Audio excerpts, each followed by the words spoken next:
Hello guys, this is Inday Janelle, ang ambisyosang YouTuber dito sa Antalya, Turkey. I will show you something. This is a Turkey, they have national food, they call this pide.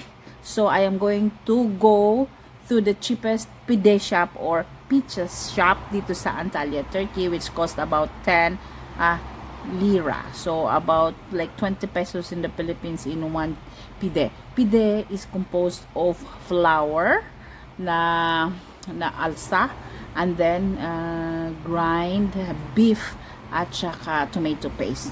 So let's see, and I will show you one of the famous affordable pide shop in Antalya, Turkey.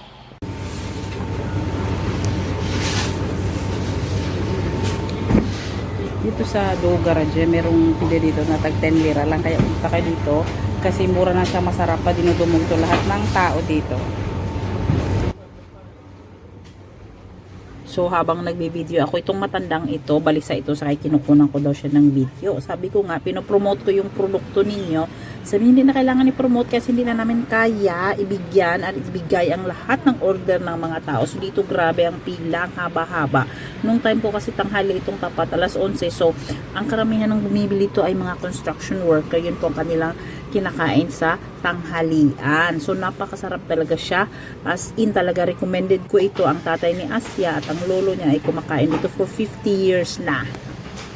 3 at 4 lang ang staff dito. Yung isang babae ay nagbabalot sa karton at kumukuha ng mga bahid. Samantalang yung nakapula ay nagbe-bake ng harina na nilalagyan nila ng mga karne, at yung isa po ay sinusugnod nila doon sa may kalan. Ang kalan po ito ay tawag dyan, bato. So bato na oven, at ang panggatong po nila dito ay kahoy. So ang lasa po na lang kanilang pizza o pide ay napakasarap talaga. Ayan, nakapila kami ng tatay ni Asya. So malapit na ang aming order na kukunin. Ta nyo yan.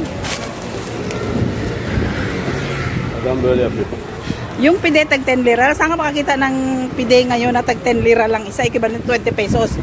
Dito lang sa Do Garage. Sabi pa na Jeng, karne ba talaga yan ng baka? Anong karne yung ginamit? Sabi ko baka importante karne ng hayop, hindi karne ng tao kasi malapit lang sa may sementeryo ba. Ay! Ito ng finish parada kasi laki ng braso ni Asya. You know, we bought this in the city center. 10 lira each.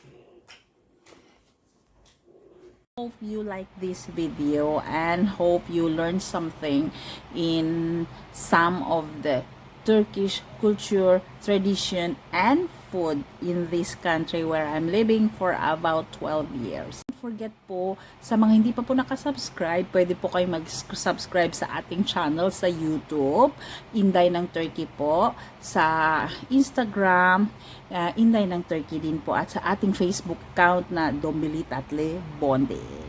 See you then for our next videos.